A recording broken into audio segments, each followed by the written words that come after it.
우리 이 시간에는 어버이 주일 부모와 하나님의 닮은 점이라고 하는 제목으로 하나님 말씀을 증거하겠습니다. 한번 따라해 봅시다. 부모와 하나님의 닮은 점. 예. 어떤 분이 신문에다가 광고를 냈습니다. 뭐라고 광고를 했냐면 나이 드신 우리 어머니를 팝니다, 이런 광고를 냈습니다. 병들고 나약해서 도저히 돌볼 수가 없어서 어머니를 팔기로 결정을 했으니까 혹시 어머니를 사실 분들은 오십시오. 왔겠어요? 사람들이? 아무도 안 왔죠. 아무도 안 왔어요. 근데 그 집에 어떤 부부가 찾아온 거예요. 젊은 부부가. 문을 똑똑 두들겼습니다. 어떤 나이 드신 할머니 한 분이 나왔죠. 어떻게 오셨습니까? 예, 신문 광고 보고 왔습니다. 어르신을 판다고 그래가지고요. 아니, 정말 그 어르신을 살 마음이 있어서 온 거예요? 그랬더니, 예, 그렇습니다. 아니, 어떤 마음을 가지고 나이 들고 병든 그 어머니를 살려고 그러냐고. 그랬더니, 저도 그렇고 제 남편도 그렇고 부모님이 일찍 돌아가셔가지고 사실은 저희들은 부모님에 대한 사랑이 참 이렇게 늘 부족한 마음을 가지고 삽니다. 근데 어디 어르신들을 좀 좋은 분을 모시고 좀 살까 생각을 하고 있었는데 마침 신문 광고가 나와가지고 이제 사시면 얼마나 사시겠습니까? 그래서 이분을 제가 이렇게 모시고 남은 생에 살려고 이렇게 오늘 왔습니다. 그러니까 그분이 정말이에요? 그랬더니 예, 정말입니다. 근데 누구를 파시는 겁니까? 그랬더니 그 나이 드신 문을 열어주신 그 노인네가 납니다, 나. 이렇게 얘기하는 거예요. 나를 팝니다. 그래가지고 이분이 너무 당황스러운 거예요. 그래서 아니, 어떻게 된 겁니까? 그랬더니 이분이 이야기를 하는 거예요. 사실은 자기가 지금 혼자 되는 자식이 없다는 거예요. 자식이 없는데 너무 적적하고 외로워서 이렇게 자식들과 함께 살았으면 좋겠는데, 그렇다 그래서 이제 사람을 이렇게 구한다 그러면 누가 오겠어요. 근데 이분이 사실은 굉장히 부자였어요. 돈이 굉장히 많은 부자였는데 남은 재산도 많고 또 관리도 해야 되고, 그래가지고 그런 광고를 낸 거예요. 근데 그 젊은 부부가 이렇게 그 집에 찾아온 거죠. 그래서 이 어머니가 사실은 나의 모든 남은 재산과 그다음 남은 생애를 다 우리 젊은이들에게 주고 싶다고. 그러면서 결국은 이 두 젊은이가요, 나이 드신 노모를 모시려고, 이렇게 어르신을 모시려고 하다가 마지막 판에 벼락부자가 됐다라고 하는, 그래가지고 그 어르신을 모시고 행복하게 살았다라고 하는 그런 이야기가 있습니다. 혹시나 어머니 파는 광고 있으면 젊은 사람들 잘 좀 신문에서 보십시오. 성경에 보면은요, 10계명 가운데 5계명은 이렇게 시작을 합니다. 오늘 출애굽기 20장 12절 말씀이죠. 내 부모를 공경하라. 내 부모를 공경하라. 그러면 하나님께서 어떤 축복을 주신다 그러냐면, 말씀했습니까? 우리 성경 한 번 더 읽어볼까요? 출애굽기 20장 12절. 네, 같이 한번 읽어봅시다. 시작. 내 부모를 공경하라. 그리하면 너희 하나님 나 여호와가 내게 준 땅에서 내 생명이 길리라. 자, 부모를 공경하면요, 하나님께서 생명을 길게 해주시는 축복을 주신답니다. 이건 오늘날로 말하면 뭐죠? 장수의 축복이죠. 장수의 축복. 근데 에베소서 6장에서는요, 이 말씀을 조금 더 구체적으로 해석을 했어요. 이 생명이 길리라는 것이 단순하게 그냥 오래 사는 것을 얘기하는 것이 아니라는 거예요. 바울은 특별히 에베소서 6장에서 이 생명이 길리라 이 말씀을 이렇게 해석을 했어요. 네가 땅에서 잘되고 장수할 것이다. 그 축복을 준다는 거예요. 그래서 여러분, 아까 그 젊은 부부는 이제 자기 부모님도 없는데도 불구하고 그 노인을 그렇게 모시고 살려고 결정을 했을 때 이렇게 큰 축복을 받게 됐습니다. 여러분, 저는 이 땅에서 이 약속은 여전히 유효하다고 믿습니다. 특별히 우리 젊은이들이 하나님 앞에서 부모님을 잘 섬겨드리면, 또 잘 모시고 기쁘시게 해드리면, 오늘 성경 말씀이 거짓이 아니라고 한다면 우리에게 하나님께서 큰 축복과 은혜를 베풀어 주시는 줄 저는 믿습니다. 자, 그런데요, 우리가 부모님을 공경해야 될 이유가 단순하게 부모님 공경하면 잘 된다, 그것 때문에만은 아닙니다. 사실은요, 성경에서는 굉장히 우리 부모님과 하나님과 깊은 관계가 있다라고 하는 것을 성경에서 얘기해 주고 있어요. 왜냐하면요, 자, 우리는 보통 우리를 낳아주신 남자에게 뭐라고 부릅니까? 우리를 낳아주신 남자에게 뭐라고 불러요? 아버지라고 부르죠. 아버지 그리고 아빠 이렇게 부르잖아요. 근데 하나님을 뭐라고 부르죠? 하나님을 우리는 뭐라고 부릅니까? 아버지. 또 성경에 보니까 아빠다라고 하는 호칭도 사용이 돼요. 하나님을 아빠라고도 부를 수 있는 거예요. 자, 여러분들에게 한번 제가 여쭤볼게요. 왜 하나님께서는 자기의 호칭을 아버지라고 우리에게 알려주셨을까요? 차라리 뭐 왕이시여, 혹은 뭐 여러 가지 호칭 쓰잖아요. 뭐 대통령 뭐 이런 거보다 더 높은 거, 뭐 이런 게 해서 하나님이 쓰시면 좋을 텐데, 어떻게 말하면 너무나 일상적이고 평범한 용어인 아버지라고 하는 단어를 하나님은 사용해서 사람들이 자기를 아버지라고 부르기를 하나님께서는 어떻게 하셨어요? 기뻐하셨다는 거예요. 여러분, 거기에는 중요한 이유가 있어요. 왜냐하면 하나님께서는요, 하나님의 속성과 우리와의 관계가 마치 우리를 낳아주신 남자이신 아버지와, 물론 이제 어머니도 포함, 오늘은 이제 어버이 주일이라서 같이 어머니 아버지에 대한 설교를 같이 합니다. 너무나 닮았기 때문에, 부모님과 너무 닮았기 때문에 그렇다라고 하는 것입니다. 쉽게 말하면 하나님은 자기 자신을 누구로 사람들에게 보여주기를 원하냐면 우리의 아버지를 하나님 자신으로 하나님은 보여주기를 원하셨어요. 그래서 아버지라고 하는 단어를 하나님에게 사용한 거예요. 하나님에게. 여러분, 유대인들의 그 격언에는요, 이런 말이 있습니다. 하나님은 세상 모든 곳에 직접 계실 수 없어서 어머니를 보냈습니다. 어머니가 계신 곳에 하나님이 계시고 어머니의 마음이 하나님의 마음이요, 어머니의 손이 가는 곳에 하나님의 손이 가는 것이며 어머니가 일하는 곳에 하나님이 일하고 계십니다. 이런 말을 했어요. 그러니까 쉽게 말하면 하나님은 지금 이제 어머니 얘기를 했지만 자기 자신의 그 일과 역사하심을 누구를 통해서 나타나기를 원하셨냐면 바로 부모라고 하는 존재를 통해서 하나님은 나타내기를 원하셨다는 거예요. 그래서 여러분, 하나님과 우리 부모님은요 사실 굉장히 닮았어요. 어떻게 말하면 우리 부모님들은 어떤 존재와도 같으냐면 보이는 하나님과 같은 존재가 우리에게 있어서는 뭐와 같으냐면 부모님과 같은 존재다라고 하는 것입니다. 하나님은 보이지 아니하시지만 하나님은 우리에게 보이는 하나님이신 부모님을 허락해 주신 것이다 라고 하는 것이죠. 자, 그렇다고 한다면 특별히 우리 부모님들과 또 우리 하나님이 닮은 구체적인 점들이 무엇일까요? 저는 이것을 한 2가지 정도로 먼저 여러분들에게 말씀을 드리기를 원하는데요. 첫째는 뭐가 우리 부모님과 닮았냐면요, 창조주 하나님과 우리 부모님이 닮았습니다. 여러분, 하나님은 천지의 창조주이시죠. 온 세상 만물들이 다 누구에게서 시작이 됐습니까? 하나님에게서 시작이 됐습니다. 하나님은 무에서 유를 창조하셨습니다. 아무것도 없는 곳에서 온 이 어마어마한 세상, 이 어마어마한 우주를 하나님께서는 만드셨죠. 그래서 우주의 모든 만물들은 다 창조주 우리 하나님께 경배하고 찬양하고 그분의 이름을 높여드리고 그분을 예배하고 섬기는 것입니다. 자, 그렇다고 한다면 우리는 누가 만들었습니까? 우리는 누가 만들었어요? 너무 어려운 질문을 제가 했나요? 하늘에서 뚝 떨어지셨어요? 여러분들 누가 만들었어요? 어머니 아버지가 만들었어요. 믿습니까? 여러분, 그 조금 어려운 얘기지만 우리는 교회에서 이렇게 배웠죠. 하나님이 우리 인간을 창조했습니다. 맞죠? 그럼 하나님이 여러분들도 창조하셨나요?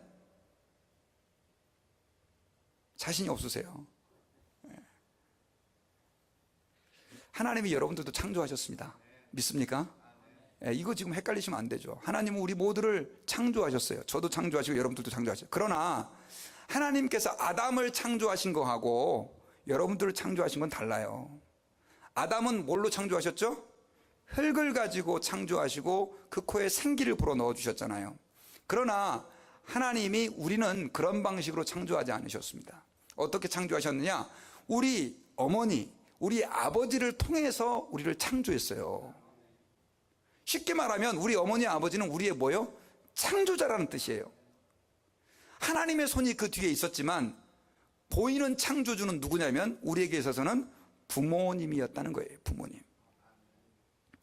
여러분, 그 영혼이 어디서 시작됐느냐라고 하는 이 이론에는 세 가지가 있어요. 첫째는 영혼 선제설이라고 하는 설이 있는데 좀 어렵죠. 이 사람들은 이렇게 주장을 해요. 영혼이 어디서 생겼느냐, 우리 인간의 영혼이 어디서 생겼느냐. 여러분, 육체는 다 우리 부모님에게서 오니까. 근데 이 영혼 선제설을 주장하는 사람은 이렇게 주장을 해요. 어떻게 주장하냐면 하나님이 세상을 창조할 때 이미 우리의 모든 영혼을 다 만들어 놨다는 거예요. 근데 지금 세상을 창조한 이후에 지금 수천 년이 시간이 흘렀잖아요. 많은 시간이 흘렀잖아요. 그 시간이 흐르고 나서 내가 어머니의 뱃속에 잉태되는 순간 그 수천 년 전에 창조했던 그 영혼이 내 육신과 딱 합작을 하면서 그게 나가 되었다는 거예요. 이게 뭐라고요? 영혼 선제설이에요. 이건 성경적이지 않아요. 성경적이지 않아요. 만약 그렇다고 한다면 우리 인간의 타락을 설명할 수가 없어요. 아담의 죄가 우리에게 물려져 내려간다는 걸 설명할 수 없어요. 두 번째 또 설은 어떤 설이냐면 영혼 창조설이라는 설이 있어요.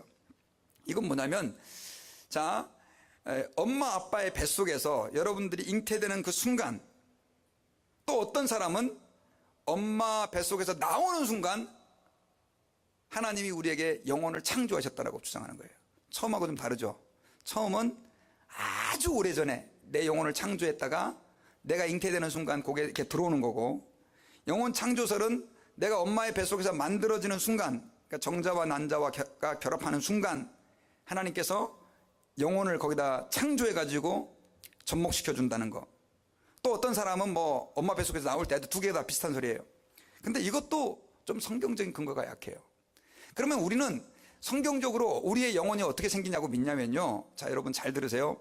하나님께서는 우리의 육체를 아담과 하와를 통해서 세상에, 아담과 하와가 아니죠, 우리 어머니와 아버지를 통해서 세상에 이제 만들으시잖아요. 근데 그때 육체만 만든 게 아니라 우리 부모님을 통해서 무엇까지? 영혼까지 만드셨다라고 믿는 게 지금 우리가 믿는 성경적인 인간 영혼의 기원이에요.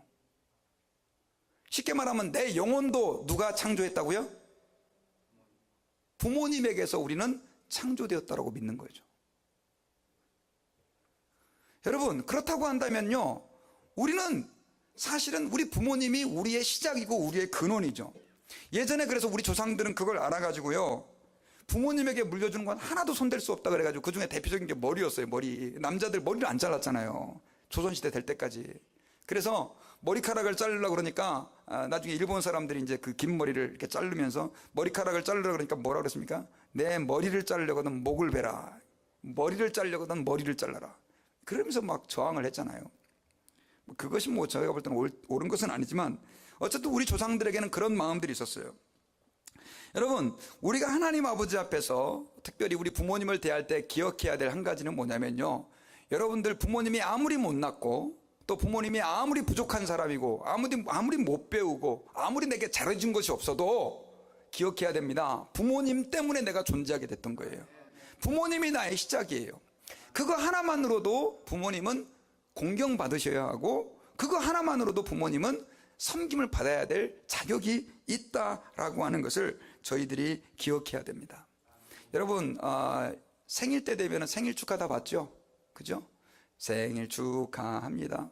근데 여러분, 사실은 원래 생일 축하는 누가 받아야 되냐면 여러분들이 받아야 되는 게 아니에요. 누가 받아야 돼요? 부모님이 받아야 되는 거예요. 부모님이. 지금 전 좀 잘못된 것 같아요. 생일날 부모님이 얼마나 불쌍한지 몰라. 애새끼들 뒷바라지 다 해주고 생일 챙겨주고. 여러분, 특별히 우리 교회에 계신 분들, 여러분들 생일 때 여러분들만 먹고 놀고 즐거워하는 날로 생각하지 마시고 부모님에게 감사하는 그런 생일이 될 수 있기를 바랍니다. 왜냐하면 그것이 바로 나의 시작이었기 때문에 그래요. 나의 시작이었기 때문에. 세상 사람들은 여러분 시작을 굉장히 중요하게 생각해요. 그래서 미국도 보면은 나라가 이제 독립을 시작한 독립기념일을 지키고, 우리 한국도 뭐죠? 헌법을 시작한 제헌절을 지키고 광복절을 지키고 뭐 이렇게 하잖아요. 여러분, 시작이라는 게 그렇게 중요한 거예요. 근데 그런 세상적으로만 중요한 것이 아니라 나의 시작인 부모님이 내 인생에 있어서 너무나 중요하다는 생각을 우리는 잊어버리고 살면은 안 된다는 사실을 저희들이 기억해야 됩니다. 그래서 우리 부모님은 하나님하고 닮았어요. 또 한 가지, 두 번째로 우리 하나님과 우리 부모님이 닮은 점은 뭐냐면요, 공급하시는 하나님과 우리 부모님이 닮았어요. 뭐하고 닮았나요? 공급하시는 하나님. 로마서 8장 32절에 보면요, 이런 말씀이 있어요.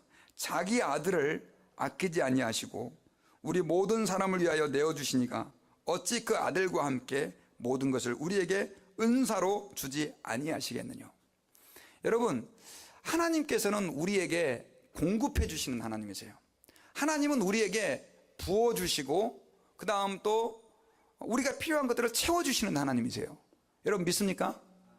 근데 하나님이 얼마만큼 우리에게 주시는 분이냐면요, 여러분 요즘에 물 사 먹는 거 있잖아요. 여러분 그 발을 벌어 다 사 드시죠?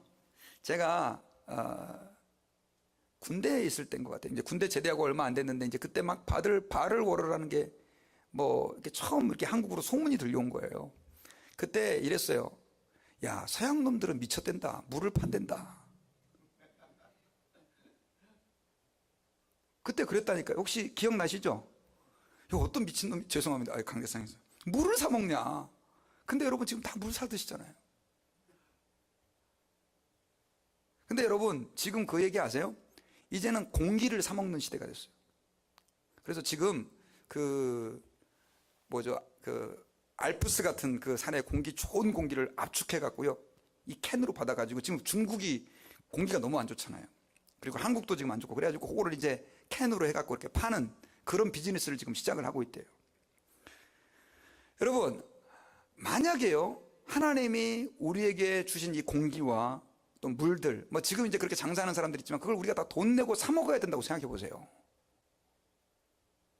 이거 얼마나 하나님은 우리에게 많은 것들을 사실 공짜로 우리에게 주고 있는지 모릅니다. 근데 그뿐입니까? 하나님께서는요, 우리가 죄 문제로 허덕이고 영원히 그 죄 때문에 지옥에 갈 신세에 빠져 있었을 때 하나님은 우리에게 그의 독생자 예수님을 주셨어요. 독생자 예수 그리스도를 주셨는데 십자가에 죽으시기까지, 내어주시기까지 예수님을 줬단 말이죠. 여러분, 하나님께서는 우리에게 독생자 예수님을 주셨는데 사실 그 독생자 예수님은요, 여러분 우리에게 산소를 주시고 뭐 물을 공짜로 주시고 햇빛을 주시고 이거보다도 몇 천억 배 더 큰 선물이었어요. 근데 사람들이 그걸 잘 알아요, 몰라요? 잘 모르죠. 그리고 나서 계속해서 어떻게 얘기합니까? 하나님 왜 이거 안 줍니까? 왜 나는 저 사람처럼 부자가 안 됩니까? 나는 저 사람처럼 왜 하나님 건강하지 않습니까? 뭐 이런 우리는 컴플레인들을 늘 하고 살아가죠. 여러분, 하나님께서 우리에게 예수님을 주셨다는 얘기는요, 이게 다 주셨다는 얘기예요. 자기의 생명보다도 소중한 걸 주셨다는 얘기예요. 여러분, 아브라함이 하나님으로부터 명령을 받았어요. 어떤 명령을 받았냐면 너의 독자 이삭을 바쳐라. 아브라함은 자기 생명이 중요하겠어요? 100세에 얻은 독자 이삭의 생명이 더 소중하겠어요? 이삭의 생명이 더 소중하죠. 하나님 차라리 내가 생명을 바치겠습니다. 이것도 쉬울 수도 있어요. 근데 하나님은 아브라함 네 생명을 바치라고 하지 않고 100세에 얻은 너의 독자 이삭을 바쳐라. 근데 여러분, 아브라함은 결국 하나님을 사랑하는 마음으로 이삭을 바치려고 하죠. 바치지는 않았죠. 결국은 하나님이 야야 하지 마라 얘기하고 나서 양을 대신 선물로 주셨고 그걸 이제 제물로 바치게 했어요. 근데 여러분, 아브라함의 심정을 한번 생각해 보라고요. 얼마나 힘들었겠어요. 그 독자 이삭을 바칠 때. 그렇죠? 그런데 하나님은 독생자 예수 그리스도를 우리에게 주셨다는 거죠. 여러분, 부모님은요, 그런 면에서 하나님하고 너무 닮았어요. 부모님은 자식들한테 다 주고 싶어요. 다 주고 싶어요. 예. 여러분들 다 부모님들 지금 입장에 되신 분들도 많이 계시죠? 예.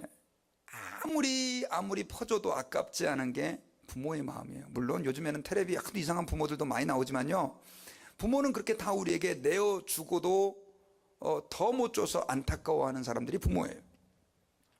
여러분, 그 안데르센 동화집에서요, 어머니 이야기라고 하는 이야기가 있어요. 제가 어렸을 때 저희 집에서 읽었던 동화책 중에 너무너무 충격적이었고 또 감동 깊게 읽었던 그런 이야기였어요. 그 이야기는 이렇게 시작이 돼요. 아이가 하나, 어린아이가 아파서 누워있어요. 그 당시만 해도 안데르센이 그 이야기를 쓸 때는 애들이 참 많이 죽는 시대였었어요. 그래서 여러분, 그 100일 지내고 돌 지내는 게 그때까지 살아서 감사하다는 의미가 있는 거예요. 그냥 아빠가 누워있는데 이제 아이가 시름시름 죽어가는 거예요. 엄마는 아이를 쳐다보면서 어떻게 할지를 모르고 그렇게 그 아이를 안타까운 마음으로 쳐다보고 있었는데, 그런 아이의 집에 한 노인이 찾아옵니다. 그 노인의 이름은 죽음이었어요. 죽음이라고 하는 노인이 찾아와요. 그리고 이제 아이를 데려가려고 그러니까 그 엄마가 눈물을 흘리면서 하소연을 해요. 제발 이 아이를 좀 데려가지 말아달라고.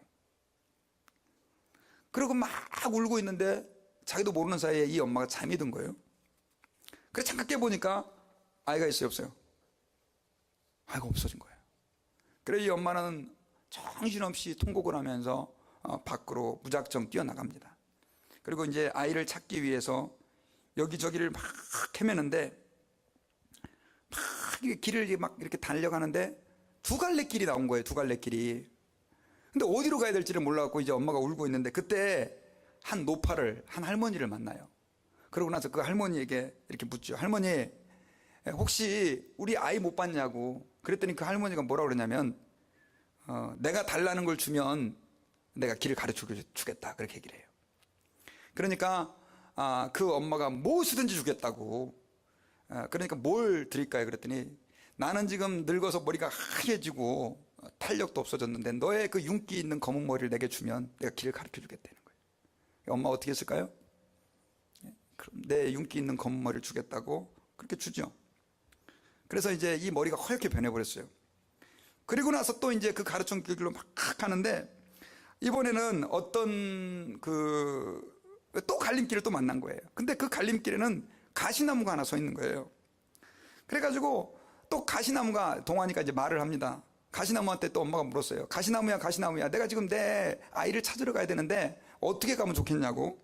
그랬더니 이 가시나무가 이렇게 얘기해요. 만약에 난 지금 너무 추운데 네가 나를 이렇게 부둥켜 안아서 따뜻하게 만들어주면 내가 길을 가르쳐 주겠다는 거예요. 그래 엄마가 어떻게 하죠? 그 가시나무를 부둥켜 안아요. 그러니까 그 가시가 엄마의 가슴과 몸을 다 찌르고 피가 줄줄 흘러요. 한참을 부둥켜 안고 있으니까 그 차가웠던 메말랐던 가시나무에서 꽃이 피기 시작해요. 그러고 나서 가시나무가 길을 가르쳐줘요. 그렇게 해서 이제 가시나무가 가르쳐준 길을 또 막 달려가는데, 이번에는 큰 호수가 나온 거예요. 호수가 나왔는데 이제 문제는 길이 막단 길이니까 어디로 가야 될지는 모르고, 또 거기서 이제 목 놓아 울고 있으니까 호수가 말을 하는데, 엄마한테 이거 호수를 건너고 싶냐고. 그랬더니 건너고 싶다고. 근데 건널 방법이 없다고 얘기를 해요. 그러니까 이 호수가 엄마한테 얘기를 해요.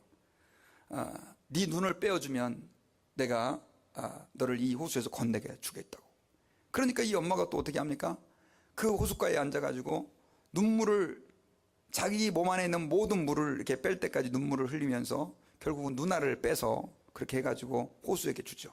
그러니까 이제 호수가 결국은 건네다 주고, 그렇게 해서 나중에는 이제 이 아이의 영혼이 있는 곳까지 오게 된다라고 하는 이야기예요.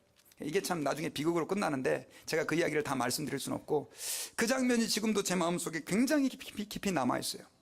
여러분, 부모님이라고 하는 존재를 어떻게 말하면 가장 잘 설명해주는 그런 이야기, 안데르센 동화가 아닐까. 근데 그 장면을 생각하면서 저는 뭘 생각했냐면 또 예수님을 생각했어요. 여러분, 하나님께서 그렇게 우리에게 모든 것을 주셨던 것처럼 부모님은 우리에게 모든 것을 주시는 분이세요. 그래서 우리가 부모님에게 어떻게 해야 돼요? 감사하고 그분들을 존중하고 사랑해야 된다라고 하는 것입니다. 자, 그렇다고 한다면 그렇게 놀라운 하나님과 닮은 우리 부모님들에게 우리가 어떻게 해야 되느냐? 성경에서는요, 크게 우리에게 두 가지를 말씀해 주고 있어요. 그 첫째는 뭐냐면 순종하라는 것입니다. 부모님에게 해야 될 우리의 첫 번째 가장 중요한 것은 부모님에게 순종해야 된다. 아까 에베소서 6장 1절에서 자녀들아 너희 부모에게 순종하라, 이것이 옳으니라. 내 아버지와 어머니를 공경하라, 이것이 약속 있는 첫 계명이니 이는 내가 잘되고 땅에서 장수하리라. 부모님에게 뭐 해야 된다고요? 순종하라. 순종하라. 여러분, 부모님에게 순종한다라고 하는 것은요, 자녀들에게 제일 힘든 거예요. 왜냐하면 자녀들도 독립된 인격을 가지고 있는데 왜 내가 부모님에게 순종하며 살아야 되느냐라고 하는 생각들을 가질 수 있습니다. 그러나 여러분, 우리는 부모님에게 순종해야 될 이유가 뭐냐니까 바로 부모님은 하나님의 대리자이기 때문에 그래요. 하나님은 우리에게 부모로 이 땅 가운데 나타나 주신 분이기 때문에 그렇다는 것입니다. 물론 때로는 부모님들 중에 정말 하나님의 뜻을 온전히 전달시키지 못하는 그런 부족한 부모들도 있는 것이 사실입니다. 그러나 그것은 정말 예외고요. 대부분의 부모님들은 자기들이 부족해도 자식들에게는 올바른 것, 그 다음 또 하나님이 기뻐하는 것들을 가르치기를 원하기 때문에 우리는 부모님에게 순종해야 된다라고 하는 것입니다. 특별히 여러분, 부모님에게 순종하라라고 말하면서 바울은 이렇게 얘기했어요. 내 아버지와 어머니를 공경하라. 순종하라는 것이 부모님을 어떻게 해라? 공경하라라고 하는 단어로 표현되는데, 이 공경하라라고 하는 단어는 이거 히브리어로 케베드라고 하는 단어입니다. 케베드라고 하는 단어인데, 이것은 누구에게 사용하는 단어냐면 하나님에게 사용하는 단어예요. 여러분, 하나님을 우리는 어떻게 해야 됩니까? 공경해야 돼요. 마찬가지로 부모님도 하나님께서는 그 단어를 사용해서 너희 부모를 공경하라라고 말씀하고 있는 거예요. 특별히 잠언 3장 9절에서는 내 재물과 내 소산의 처음 익은 열매로 여호와를 공경하라 이렇게 얘기했거든요. 공경하라. 공경하라고 하는 이 단어가 오늘 본문에서 말하는 부모를 공경하라는 단어와 같은 단어예요. 그러니까 여러분, 우리는 어떻게 되느냐? 내가 하나님을 존중하고 하나님을 두려워하고 하나님을 사랑하는 만큼 어떻게 해요? 부모님을 사랑하고 부모님을 공경하고 부모님을 섬길 마음을 가져야 된다는 것이죠. 그런데 그 부모님을 섬긴다라고 하는 것은 부모의 말을 듣는 거예요. 여러분, 이렇게 얘기할 수 있죠. 여러분, 저는 주님을 너무 사랑합니다. 하나님을 너무 정말 공경합니다. 그래 놓고 나서 하나님 말씀대로 안 살아요. 이건 공경이 아니죠. 마찬가지입니다.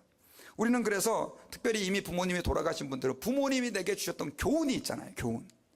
그것을 내 마음에 담고 비록 이 땅에 안 계신다 할지라도 우리는 그분들의 뜻을 따라서 살아야 되는 거예요. 그래야 그것이 부모를 공경하는 자세고 부모님에게 순종하는 자세입니다. 여러분, 이삭은 뭐 별로 성경에 보니까 위대한 일을 한 게 없어요. 성경 보면 이삭이 뭐 큰일 했습니까? 다윗처럼 뭐 믿음으로 살았나요? 그 다음 또 아브라함처럼 뭐 믿음으로 큰 결단을 했나요? 근데 이삭이 그렇게 믿음의 그 조상의 계보에 들어간 이유가 뭐냐니까 이 이삭은 철저하게 부모님에게 순종하는 사람이었어요. 어느 정도까지 순종했느냐? 하나님이 이삭을 바치라 그랬잖아요. 근데 이삭이 나이가 몇 살이었을까요? 우리 주한이처럼 저렇게 어린 2달 된 애기였을까요? 아니었어요. 여러분, 적어도 사춘기 이상, 어떤 사람은 20대로 보는 사람도 있어요. 이삭의 나이를 몇 살로요? 10대 후반만 보자고요. 최소한 10대 후반, 20대예요. 그러면 그 아이가 아버지가 야야 가자, 어디로 제사 지내러 가야 된다. 갔어요. 나중에 산에 이제 올라갔어요. 아버지, 지금 이 나무는 있는데 재물은 어디 있습니까? 그러니까 하나님이 준비하실 거다. 그래요? 그러고 갔더니 나중에 꼭대기에 올라가더니 갑자기 칼을 뽑아들어요. 그러더니 야, 여기 누워. 예원이 너 같으면 어떡하겠냐? 아버지가 이제 드디어 미쳤구나. 그리고 아브라함이 힘이 세겠어요? 이삭이 힘이 세겠어요? 이삭이 힘이 세죠. 근데 이삭은 성경에 보니까 반항하지 않았어요. 아버지의 뜻에 따라 조용히 묶여가지고 제단 위에 누웠어요. 제물이 된 거예요. 여러분, 놀랍지 않습니까, 여러분? 우리가 하나님 아버지 앞에서 특별히 순종의 사람이 돼야 되는데, 부모님에게 정말 부모님이 죄 지으러 가서 나쁜 짓 해라, 이거 가르치지 않는 한 우리는 다 순종할 마음들을 가져야 돼요. 이삭이 어떻게 그걸 이해할 수 있겠어요, 그 아버지를. 그런데 그냥 하나님의 말씀대로 아버지의 말씀을 믿은 거예요. 그 다음에 또 한 가지, 여러분, 성경에서는 우리에게 가르쳐주고 있는 것이 뭐냐면요, 잠언서 10장 1절에서 지혜로운 아들은 아비로 기쁘게 하거니와 미련한 아들은 어미의 근심이니라 라고 얘기했어요. 성경에서 우리에게 자식들로서 부모님에게 해야 될 중요한 태도는 부모님을 아까는 순종해야 되고 이번에는 기쁘게 해야 돼요. 부모님을 어떻게 해야 된다? 기쁘게 해드려야 된다. 부모님을 기쁘게. 여러분, 부모님을 기쁘게 해드리는 것이 부모님을 공경하는 것이고, 그것이 하나님을 기쁘시게 해드리는 것이고 하나님을 섬기는 방법이에요. 여러분, 오늘 여러분들 왜 이렇게 나와 예배드리고 있어요? 하나님을 기쁘시게 하기 위해서 나온 거 아니에요? 왜 헌금 드려요? 하나님을 기쁘시게 하기 위해서. 마찬가지예요. 여러분, 우리는 이제 돌아가신 분들은 참 할 수 없겠죠. 그런데 돌아가신 분들은 저는 이렇게 생각해요. 부모님이 우리를 보고 있을 때 나의 삶이 참 기뻐하실 만한 삶들을 사는 거. 살아계신 분들은 살아계신 그 부모님에게 기쁨이 되는 거. 여러분, 그렇게 기쁨이 될 때에 우리에게도 뭐가 오냐? 기쁨이 오게 돼요. 여러분, 이제 몇 달 전에 저희 장인어른이 이렇게 오셨다 갔잖아요. 그래가지고 이제 저희 집사람하고 둘이 이제 휴가를 내가지고 같이 이제 어디 여행도 해드리고 뭐도 사드리고. 근데 저희 장인어른이 시골에만 사셔서 그랬는지 하여튼 뭐든지 다 신기해 하셔요. 신기해 하시고. 또 참 나중에 이제 사진도 찍어가지고 제가 앨범을 이렇게 탁 만들어가지고 이렇게 요즘에 또 한국의 인터넷이 발달했으니까 사진을 올리니까 집으로 또 이렇게 딜리버리를 해주더라고요. 네, 그래서 되게 이렇게 좋아하시더라고요. 좋아하셔서 어저께 이제 또 어버이날이라고 이제 통화를 좀 했는데 그 얘기를 하시는 거예요. 야, 내가 세상에 태어나가지고 니네 때문에 미국 구경을 해봤다. 그러면서 그 얘기 듣는데 기분이 굉장히 좋아요, 제가. 얼마나 그때 사실 좀 힘들었죠. 저도 왜 자식인데 안 힘들겠습니까? 저도 자식이 또 있는데. 그래서 아버님이 이렇게 기뻐하는 걸 보니까 제 마음이 너무너무 기뻐요. 야, 이게 바로 하나님의 말씀이구나. 부모님을 기쁘시게 하니까 부모님만 기쁜 게 아니라 누구도 기뻐져요? 나도 기뻐지는 거죠. 여러분, 특별히 오늘 어버이 주일이에요. 여러분들 부모님에게 어떤 자식들이셨습니까? 혹은 어떤 자식들입니까? 여러분, 살아계신다고 한다면 지금 우리 한국의 역사를 이렇게 돌아보면 지금 이렇게 연세 드신 분들 세대는 굴곡진 시간들을 많이 힘든 시간들을 보내온 세대입니다. 그럼에도 불구하고요, 저희들이 하나님을 사랑하고 하나님을 섬긴다고 할 때 우리는 어떻게 되느냐? 부모님을 기쁘시게 해드리고 부모님 뜻을 따라 순종하고, 정말 부모님이 하나님과 너무나 닮았어요. 저는 그렇게 생각해요. 그래서 우리 부모님을 볼 때마다 우리는 누구를 생각해 줄 수 있어야 돼요? 하나님을 생각할 수 있어야 돼요. 그래서 하나님을 사랑하는 마음 이상으로 우리 부모님을 사랑하고 섬기고 그분들을 기쁘시게 해드리고, 그렇게 살 때 오늘 약속의 말씀처럼 네가 땅에서 잘 되고 그 다음에 장수할 것이다. 그 축복이 우리의 것이 될 줄 믿습니다. 같이 기도하겠습니다. 하나님, 감사합니다. 오늘 말씀을 통해서 부모님과 하나님이 어떻게 닮았는지를 배웠습니다. 하나님께서는 우리에게 부모님을 통하여 우리를 이 세상에 있게 하시고 또 우리의 모든 필요를 채워 여기까지 오게 해주신 것을 감사합니다. 그럼에도 이렇게 어버이 주일날 우리의 삶들을 돌아보면 우리 부모님께 참 좋은 자식이 되어주지 못한 것을 회개합니다. 부모님을 순종하고 또 부모님에게 기쁨이 되지 못하고 오히려 근심이 되고 또 마음에 상처와 부담을 줄 때가 너무 많이 있었음을 우리 하나님 앞에 우리 회개합니다. 주여, 오늘 말씀을 들었사오니 저희로 하여금 하나님 아버지 앞에서 정말 신실한 주의 종인 것처럼 또 우리 부모님에게 기쁨이 되는 자식이 될 수 있도록 다시 한번 우리가 결단케 하시고 부모님에게 기쁨이 되는 삶 살아갈 수 있도록 힘과 은혜를 더해 주옵소서. 감사드리며 예수님의 이름으로 기도드리옵나이다. 아멘.